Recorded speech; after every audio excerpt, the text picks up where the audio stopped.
今日我會一次過同大家踢爆越南10個恐怖到極嘅驚人真相，尤其是第一項，如果你有機會去越南旅遊或者做生意，千祈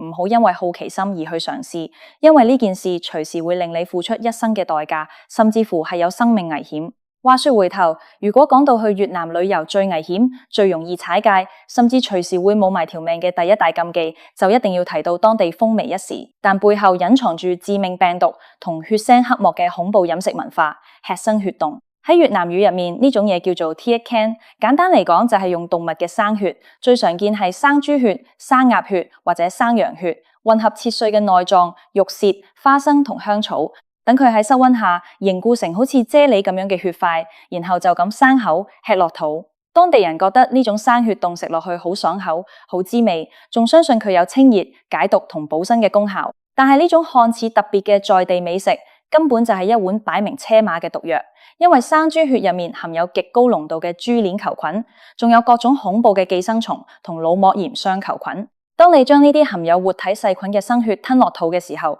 細菌會喺極短時間之內穿透你嘅腸胃黏膜，進入血液循環系統，引發敗血症、急性腦膜炎，甚至乎係全身皮膚發黑、壞死同器官衰竭。喺越南，每年都有成百上千嘅人因為吃咗呢種生血凍而送命，醫治返嚟嘅人好多都要切肢或者留下永久性嘅腦部傷害。更恐怖嘅係，有啲街邊小販為了節省成本，仲會用死因不明嘅病豬血嚟做呢種生血凍。所以去到越南，就算本地人點樣熱情推薦，或者大排檔嘅老闆講到天花亂花，呢種隨時要命嘅生血凍，你千祈唔好因為一時好奇去試，因為呢一口食落去，隨時就係你人生嘅最後一口飯。除了呢種隨時要人命嘅飲食禁忌之外，越南仲有一個長期隱藏喺陰暗角落，令無數家庭破碎嘅黑暗產業，就係跨境新娘買賣嘅恐怖黑幕。好多人喺網絡或者街邊廣告都見過所謂嘅10萬蚊包辦越南新娘，保證溫柔聽話，不但包辦，仲保證1年內結婚。呢啲宣傳語句，但真相點會咁美好？呢個龐大嘅人口販賣鏈條背後，充滿咗欺騙、暴力、絕望同埋血淚。喺越南北部同中部嘅貧困農村，好多得10幾20歲嘅年輕少女，因為家庭貧困或者缺乏教育，好輕易就被中介嘅謊言騙落水。中介會話介紹佢哋去大城市或者外地打工，甚至話嫁過去就可以過上富貴生活，每個月可以寄錢返屋企養家。然而，當呢啲少女一踏出家門，佢哋嘅護照同身份證明文件就會即刻被扣起，跟住好似貨物一樣被關喺狹窄嘅暗室入面，等待買家挑選。有啲幸運嘅可能真係嫁咗俾普通人，但更多嘅係被賣俾偏遠山區嘅老弱殘兵，甚至乎係精神有問題或者有嚴重家庭暴力傾向嘅人。更加恐怖嘅係，有啲惡毒嘅中介公司根本就係行詐騙路線。佢哋會安排同一位越南新娘喺2-3個月之內重複嫁，俾好幾個唔同嘅買家。每當新娘攞到禮金之後，中介就會秘密安排佢逃跑，再轉移到下一個城市繼續賣。如果新娘途中反抗或者唔肯配合，等待佢哋嘅就係無休止嘅毒打、虐待同禁錮。呢種將活生生嘅女性當作商品買賣、剝奪人身自由嘅黑幕，到咗2026年嘅今日，依然喺暗地裏滋長。背後涉及嘅黑幫利益同人道災難，絕對比大家想象中要恐怖得多。講完人為嘅黑幕，越南仲有一個連全球科學家、醫學專家到今日都解開唔到嘅詭異謎團。呢個就係全球雙胞胎出生率最高嘅雙胞胎村之謎。喺越南南部同內省有一個叫龍平嘅普通村莊，呢度地方唔大，人口亦都唔算多，但係就擁有一個震驚世界嘅現象：村入面嘅雙胞胎出生率高得不合常理。根據統計，呢個村莊入面幾乎每家每戶都有雙胞胎，甚至乎有3胞胎。成個村莊行喺路上面，周圍都係長得一模一樣嘅面孔，畫面睇落既奇妙又帶住一絲怪異同恐怖。為咗解開呢個謎團，過往幾十年嚟，無數來自國際嘅遺傳學家、環境學專家同埋醫學團隊紛紛來到呢個村莊進行研究。有專家懷疑係村入面嘅井水含有某種特殊嘅礦物質或者化學成分，刺激咗女性嘅排卵機能。亦有專家懷疑係當地某種特定植物或者飲食習慣影響咗基因表現。然而，經過幾十年嘅水質採樣、基因檢測同飲食調查，科學家竟然得唔到任何明確嘅結論。村入面嘅水質同土壤成分同周邊村莊根本冇任何分別，基因序列亦都冇發現特殊嘅變異。更令人毛骨悚然嘅係，有些原本唔係呢個村莊出生成長嘅外地女性，嫁入呢個村莊之後，竟然亦都接二連三咁樣生出雙胞胎。呢種完全違背現代醫學同常理嘅現象，究竟係某種超自然嘅詛咒，定係當地環境隱藏住某種人類未知的生物機制？到目前為止，依然係一個懸喺越南土地上嘅未解之謎。如果講到越南街頭最令人震撼同埋心驚膽戰嘅畫面，就絕對唔能夠唔提佢哋嗰種令人窒息嘅電線塔同埋交通迷宮。去過河內或者胡志明市嘅人，第一時間被震撼到嘅，往往唔係景點，而係頭頂上嗰啲好似巨型黑洞一樣嘅電線球。越南因為早期城市規劃極度混亂，加上電力同通訊網絡發展速度過快，管理部門喺幾十年嚟只會不斷往舊嘅電線桿上面疊加新嘅電線，而從來唔會清理舊嘅廢線。久而久之，每一根電線桿上面都纏繞住成千上萬條黑色電線，形成一團團重達幾百公斤、直徑幾米嘅恐怖電線球，好似一隻隻巨大嘅黑色蜘蛛盤踞喺半空中。呢啲電線好多都已經老化漏電，每逢雨季或者颱風天，街頭嘅電線桿就會發出刺耳嘅火花同爆炸聲，甚至乎會成棵倒塌，將路人壓傷或者電死。配合埋街頭幾百萬架完全唔睇紅綠燈，好似蝗蟲過境一樣，四處橫衝直撞嘅摩托車大軍，喺越南過馬路根本就係一場拿生命做賭注嘅極限運動。你必須要在冇斑馬線、冇交通燈嘅情況下，閉上眼睛，保持定速，喺無數迎面而嚟嘅車流入面穿梭。只要你稍為猶豫或者停低，後面嘅車流就會好似海浪一樣將你淹沒。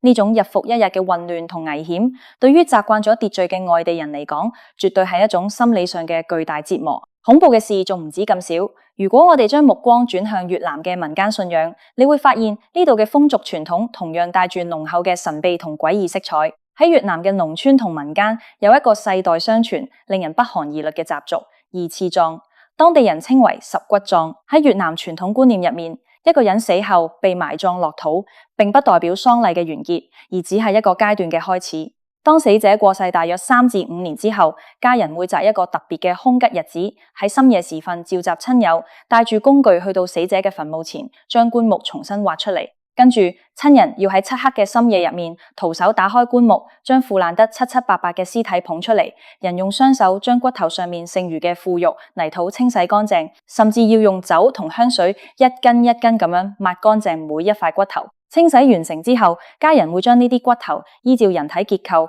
重新排列喺一個較小嘅陶罐或者石盒入面，然後再在另一個風水寶地進行第二次永久性嘅埋葬。當地人相信，只有經過呢個洗骨嘅過程，死者嘅靈魂先至可以得到真正的解脫同安息，子孫後代先會得到庇佑。但係想象一下，喺荒郊野外嘅深夜，一群人圍住一具半腐爛嘅屍體，徒手清洗骨頭。呢種對親人愛恨交織嘅極致儀式，對於外人嚟講，無疑係一幕極具視覺同心理衝擊力嘅恐怖電影。講到歷史殘留落嚟嘅恐怖真相，越南土地上面仲埋藏住一個到今時今日都未曾停歇嘅隱形殺人犯——地雷同未爆彈藥。大家都知道，喺20世紀嘅50年代到70年代，越南經歷咗長達20幾年嘅越南戰爭。喺呢場殘酷嘅戰爭入面，美軍喺越南呢片土地上投下咗幾百萬噸嘅炸彈、地雷同埋化學藥劑。雖然戰爭已經過去咗幾十年，但係呢場噩夢對於越南人嚟講，從來都冇真正完結過。根據統計，目前喺越南嘅中西部同邊境地區，依然有超過20%嘅土地埋藏住未爆炸嘅地雷、炮彈同子母彈，總數量估計高達幾百萬枚。呢啲埋喺地下嘅定時炸彈，喺幾十年嚟默默咁樣收割住無辜平民嘅生命。好多農民喺下田耕作，小朋友喺草地玩耍，甚至乎係工程隊開墾土地嘅時候，只要一腳踩中或者工具碰到呢啲老舊嘅炸彈，就會瞬間引發巨響，造成斷肢甚至死亡。喺越南嘅某些村莊，幾乎每家每戶都有因為地雷而殘廢嘅人。呢種唔知幾時會喺腳下爆炸嘅恐懼，就好似一個無形嘅幽靈，幾十年嚟一直籠罩喺呢片土地嘅上方，成為越南人心中永遠揮之不去嘅創傷。與地雷同樣恐怖，甚至喺基因層面上帶來更深沉絕望嘅，就係越戰時期美軍大量噴灑嘅化學武器橙劑。喺1961年到1971年呢10年間，美軍為咗破壞北越軍隊嘅叢林、隱蔽同食物來源，喺越南南部嘅廣闊森林同農田上面噴灑咗超過8000萬公升嘅毒氣同除草劑，其中最主要嘅就係含有超高濃度戴奧辛嘅橙劑。戴奧辛係全球公認毒性最強嘅化合物之一，佢唔單止會破壞人體嘅免疫系統，引發各種癌症，最致命嘅係佢會永久性咁樣改變同破壞人體嘅 DNA。戰爭雖然喺1975年結束，但係產劑嘅毒素已經滲透入越南嘅土壤、河流同食物鏈入面。幾十年嚟，呢種毒素喺越南人嘅身體入面世代相傳，導致咗成千上萬嘅後代喺一出生嘅時候就面臨住令人心碎嘅畸形同殘疾。喺越南嘅某些受重度污染地區，你可以見到大量一出生就冇雙眼、肢體扭曲、頭部巨大或者身體連體嘅畸形兒童。呢啲橙劑受害人嘅數量高達幾百萬，甚至到了第三代、第四代人，依然無法擺脫呢個恐怖嘅遺傳詛咒。呢種將戰爭嘅傷害延續到幾代無辜生命身上嘅化學黑幕，絕對係人類歷史上最殘忍、最令人痛心嘅悲劇之一。如果你以為越南嘅恐怖只係局限喺農村或者歷史殘留，咁你就大錯特錯。喺越南嘅大城市同商業活動入面，仲隱藏住一個令人防不勝防嘅黑心黑作坊鏈條。由於越南近年嚟經濟發展迅速，但市場監管同法治體系相對滯後，導致大量不法商人為了追求暴利，喺食品同日用品上面動盡咗腦筋。喺越南嘅某些地下作坊入面，每日都有成噸嘅黑心食品被生產出嚟，然後流入普通市民同遊客嘅肚入面。例如，有不法商販會用劇毒嘅工業化學染料同洗滌劑去泡洗老舊嘅米粉同河粉，令佢哋睇落更加白淨，食落更加有彈性。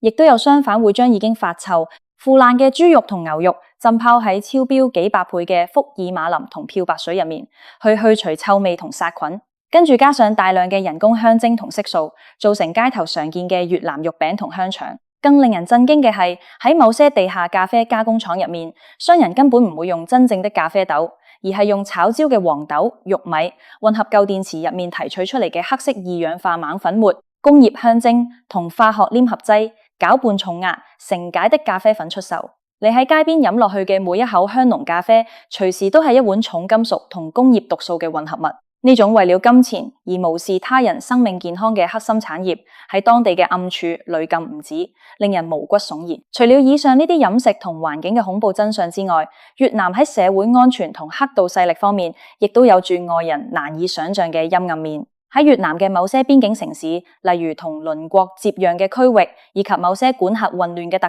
區，暗地裏滋生咗極度猖獗嘅黑幫勢力同地下賭場。呢啲黑幫勢力不單止操控住當地嘅走私、販毒同高利貸，仲將黑手伸向咗外地嘅遊客同投資者。好多外國人以為去越南做生意或者賭博可以輕易發財，點知一踏入呢啲地下賭場，就已經落入咗早早設好嘅陷阱。黑幫會利用各種手段誘騙你借下天價嘅高利貸，一旦你無力償還，等待你嘅就係極度殘忍嘅禁錮、虐待，甚至係脅迫你嘅家人支付巨額贖金。喺呢啲法律難以覆蓋嘅灰色地帶，人命往往被視為草芥。每年都有唔少外地人喺呢啲地方神秘失蹤，最後連屍體都投唔返。呢種喺繁華背後湧動嘅黑幫暗流，亦都係越南看似平靜嘅社會表面下另一個令人膽寒嘅真相。最後，我哋不得不提及越南喺宗教同超自然信仰上面嘅極端現象、陰密信仰同埋恐怖嘅屍體崇拜。喺越南嘅民間文化入面，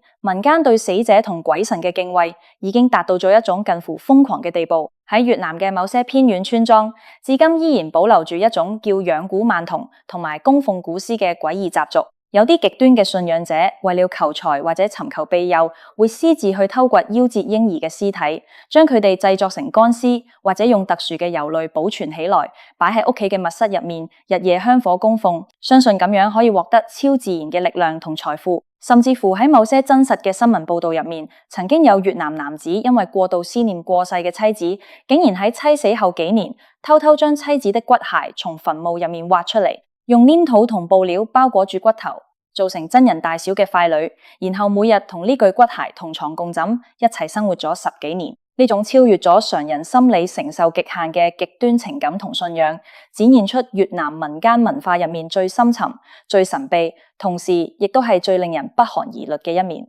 睇完呢10個關於越南嘅恐怖真相，從隨時要命嘅生血凍飲食，到黑暗嘅跨境新娘買賣，再到連科學都無法解釋嘅雙胞胎村謎團，以及殘酷歷史留低嘅地雷同橙劑噩夢，相信大家對越南呢個國家已經有一個全新同埋更深入嘅認識。世界上每一個地方都有佢美麗嘅一面，但同時亦都有佢陰暗、危險同神秘嘅另一面。出外旅遊或者了解一個地方嘅時候，保持好奇心嘅同時，更加要時刻保持警惕同敬畏之心。特別係那些看似特別，實質危險重重嘅在地風俗同美食，千祈唔好因為一時衝動而去嘗試，因為有些界線一旦跨過咗，後果往往係你無法承受嘅。